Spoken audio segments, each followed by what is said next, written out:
Coming up on today's show, we hear what you know about energy safety. We'll be explaining all those things you can do at home to stay safe on the big topic, and we'll be talking to an expert for all their tips to stay safe as well. This is part 2 of our special energy-focused My Moneycast by MyBank.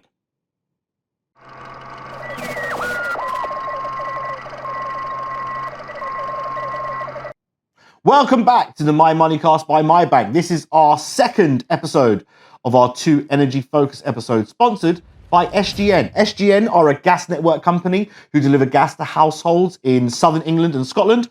And SGN are proud to partner with us at MyBank and are funding this Moneycast series as they're keen to make sure that there's information available to help you use your energy safely, efficiently, and affordably, especially with these tough times and price increases. Last time we explored the world of record prices when it comes to your gas and electric. This time we're looking at how do you stay safe when you're using those things in your home. So as always, you can join us on the socials, scrolling on the bottom of the screen right now. And you can always email me at nick@mybank.org. But as always, my name is Nick Smith Patel. I'm the head of education for young adults at MyBank, and I'm your host for this week's episode. So all the things to do with safety. Let's just get into it, shall we?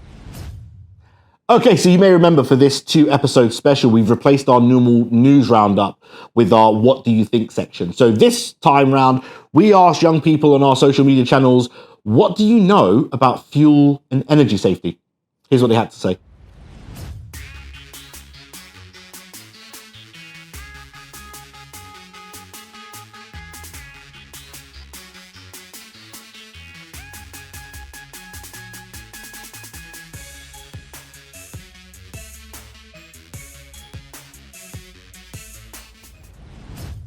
Okay, so a mix of answers there, some knowing a little bit, some knowing not much at all. That's fine. That's why we're here. We're going to be talking about how to stay safe when you use gas and electric at your home.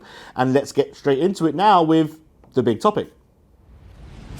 So for this week's big topic, we're talking fuel and energy safety. And you might be wondering, well, what are you talking about? Well, we're talking about the safety when it comes to gas and electric use in your home. And some of these things are really obvious.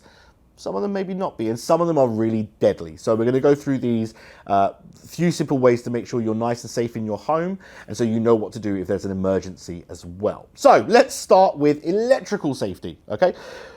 When we talk about electric safety, we're not just talking about not using electric products in the bath. That's a stupid idea and will be very, very dangerous. We're talking about using electrical items in a safe way. So it's not just about whether your fuses work, but also are you using your electricals in a way that might cause harm? For example, did you know like extension reels that kind of reel up into a thing, right? There's 2 ratings on those reels. If you use it without it fully wound out and you plug really high-powered stuff into it, can really cause issues. What happens is the reel heats up and can cause a fire. So it's really important you understand how to use these products safely.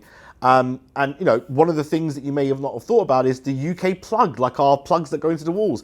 Actually very cleverly designed. Here's a video from a man called Tom Scott on YouTube explaining why UK plugs are literally the best designed in the world.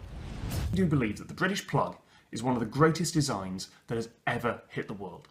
For loads of reasons. I mean, there's the safety features that most folks, at least in Britain, know, which is that it's really difficult for a kid to take, say, a screwdriver and just poke it into one of the holes. Because up here is earth, ground, for the Americans, that's a safety one. These 2 here are live and neutral, where the actual danger is. But they've got shutters over them. I cannot, don't try and sit home, I cannot poke a screwdriver in there right now. What I have to do is plug the earth pin, which you can see is slightly longer, the ground pin here, in first. And when that goes in, little shutters come up and let the other pins in. So I can show that, because this extension here is really badly designed, which means I can put the plug in upside down. So if you have a look at those shutters, when I put the earth pin in, there we go, and there's now a contact for the other 2 pins. So you need to have a really inventive baby to be able to put one in there and another in there and then get a shock. So that's safer, that's brilliant. What about if you leave the plug halfway out? Because American, European sockets, you leave the plug halfway out, you've got live electricity that you can kind of touch if you can get a finger in there. Well, not here, because on the live and neutral pins on the bottom, you can see insulation extends halfway through them. If the plug is far enough in to make a connection, like that, all you can touch is the insulation. Okay, so When we talk about electrical safety, here are 10 things that you should be aware of when it comes to using electric safely in your home. Number 1, keep an eye out for damaged cables or plug sockets. Really, really careful here. Make sure that you're not running cables under rugs because it could be a trip hazard or it could overheat, but also make sure that your plug sockets aren't damaged. If there's any holes or gaps, that's potentially a hazard. So make sure you get someone to have a look at that. Number 2, don't overload extensions or sockets. A common cause of electrical fire is this, putting too many things into those multi-adapters, or even worse, putting multi-adapters in multi-adapters in multi-adapters. Please make sure you don't overload your sockets, and if anything's giving off heat from your sockets, unplug it immediately. Number 3, obvious one here, keep electrical items away from water. There are a number of young people every year who die because they take their phone into the bath and then drop their phone with the charging cable in the bath. And unfortunately, that's electrocution right there. So keep the stuff away from water. You don't need to bring your electrics into the bath. And the other thing on that is to keep unused cables tidy and secure. Make sure they're stored away safely. They're not wrapped around other things that might that might damage the wire. But also never put electric cables on hot surfaces because you might ruin the inside without knowing. Lastly, on this slide, unplug things when you're not in use. It's always safer to not have things plugged into the wall, just in case there's a surge of electric through your system. If you leave things plugged in because they're hard to reach, maybe think about whether getting one of those little electric switch plugs might be good for you that you can turn off from your phone. Next up, we have remember to leave space for air around electronics. Everyone thinks that the fans on, say, your PS5 are good enough to keep it cool, but if you haven't got air around the item itself, it just gets hotter and hotter and hotter. So do make sure you've got some space around your electronics to make sure they can get some fresh air to them.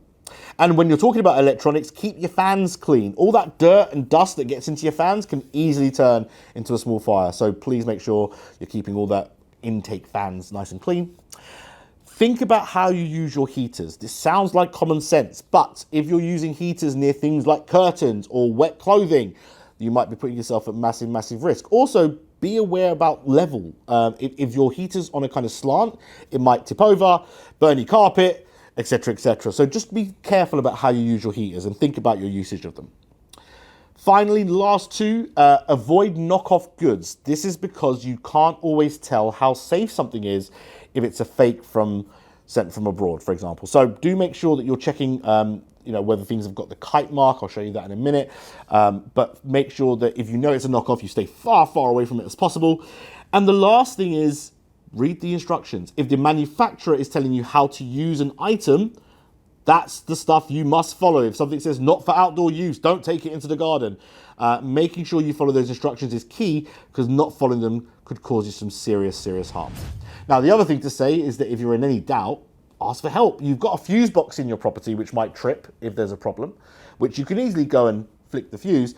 But if there's a massive problem you're not sure about, if you're just not feeling safe about fixing it, or you want to just make sure it's okay, feel free to contact your landlord or your council or social housing provider, whoever that is, and get them to come out and see it as well.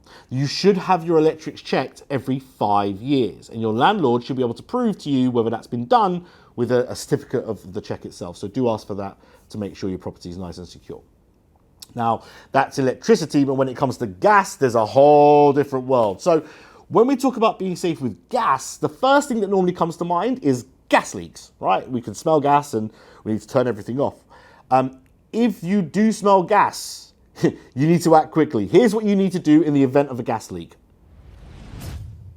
So if you suspect a problem with your gas, you should do the following immediately. Number 1, do not smoke or light any matches in that area.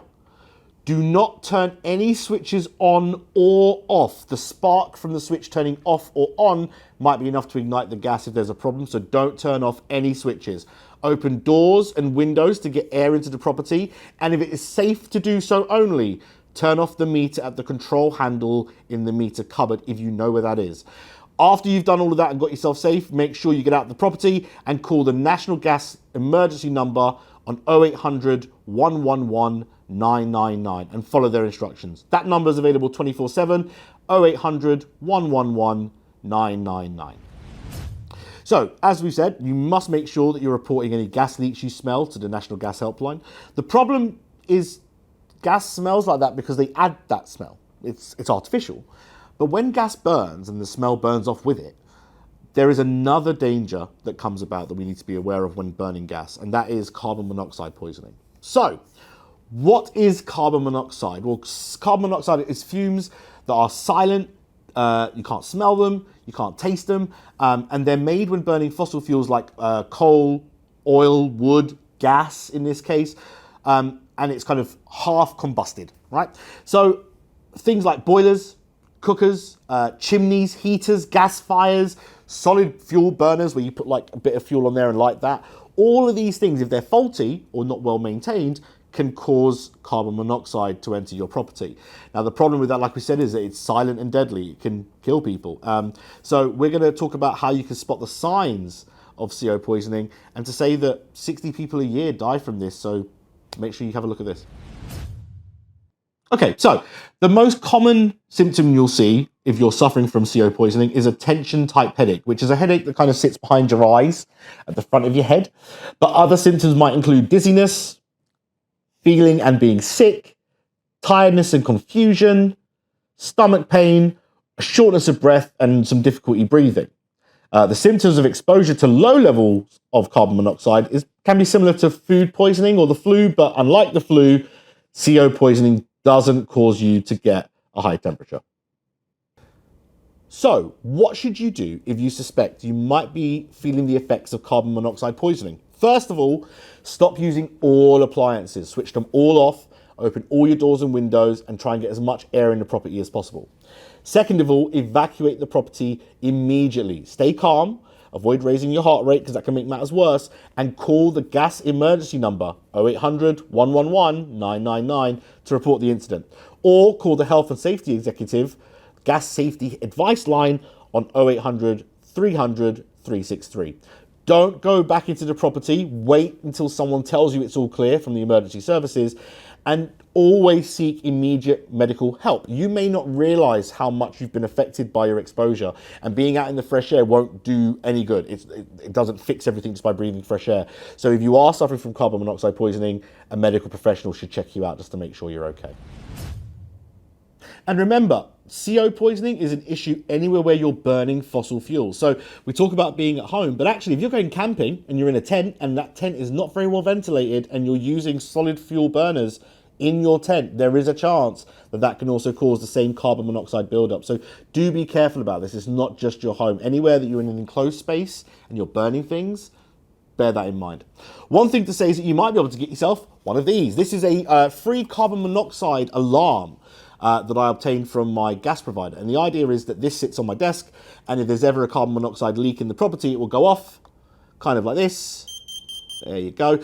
Some of these will have lights, so if you're visually impaired, it will flash so you can tell that the alarm's going off. And the nice thing about this model is it freestands. It just stands on the table like this. So you don't need to worry about mounting it onto a wall or putting screws in your wall or anything like that. It just sits on its own little stand. But whichever one you go for, just something to tell you when the levels are getting high is really, really useful and might be free. If I had to pay for this myself, it's about 15 quid on Amazon. So not that expensive and a really good price for peace of mind at home.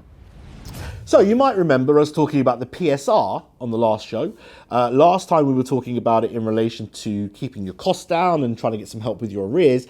This time I want to talk about the PSR because they can help if you have a gas or electric cut. They can, for example, bring you water if your water's been cut, or they will bring you heaters if you are suffering from a heating loss. If you need a fridge to keep your medicine safe in the event of a power cut, they can provide refrigeration. Lots of stuff that people can do. You need to sign up. Here's a video from our sponsor SGN to explain how the PSR works and what benefits you might get from joining up. Taking care of our customers is what matters most to us, because you're at the heart of everything we do.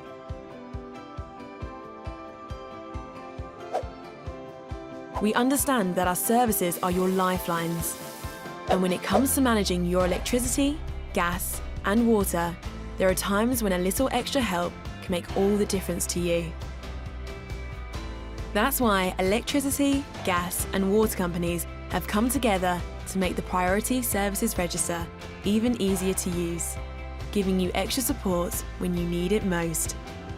It's completely free of charge and it's simple to sign up. So, is it actually for you? Well, the service is available if you rely on medical equipment, have refrigerated medicines, are living with a serious or chronic illness, have a disability, or have communication needs, are living with dementia, are of pensionable age, have children under 5 in the home, or need extra support for a short time due to life-changing events like bereavement. How will it help? We hope you never have to use a service, but if you do, we will provide you with the support to make your life safer and easier. It's always a good idea to register before emergencies come along to prevent any difficulties you weren't expecting and ensure you receive all the support available to you.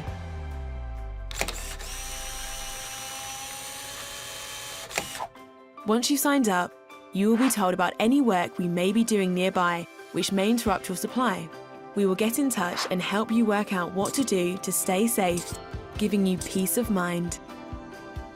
You will also receive priority support in an emergency situation, such as bottled water delivered to your door or alternative heating and cooking facilities. We can give you the information in different ways, including over the phone. We even have a password scheme to protect you from scammers, or you can give us permission to deal with someone else, such as a family member or carer. We are all helping to give you a little extra support and peace of mind, keeping those lifelines flowing, whatever the circumstances, whatever the weather. We're here to help you stay safe, warm and independent in your own home. Think the Priority Services Register might be right for you or someone you care about? Find out more or register by contacting your electricity, gas or water company.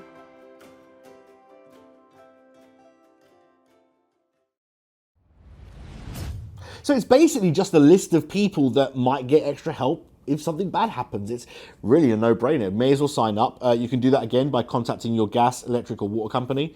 And once you're on the register with one of them, they can also provide your details to the registers for all those other companies as well. So really nice and simple way for you to get some extra help if you need it. But remember, you must register before the emergency. So before you have that gas leak, get signed up.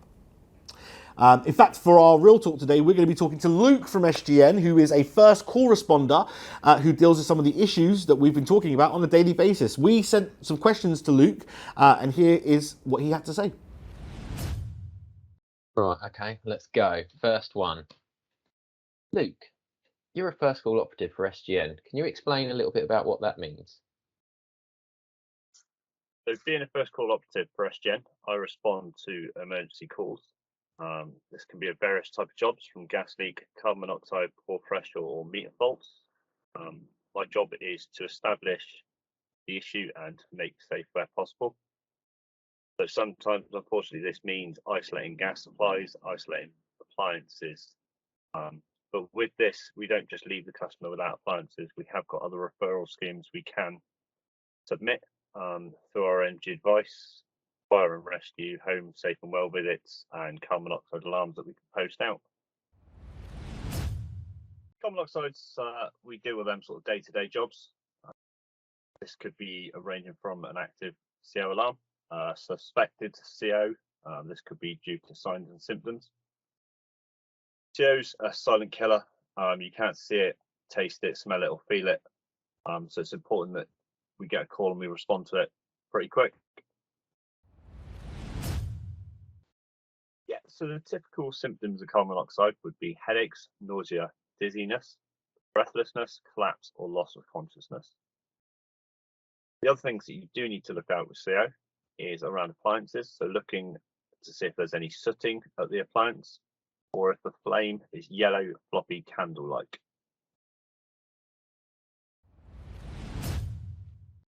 It's important to protect yourself from carbon monoxide by getting your appliances serviced within 12 months annually, installing an audible CO alarm and writing the installation date on this, testing your alarm once a month and checking the expiry date, because CO alarms do expire.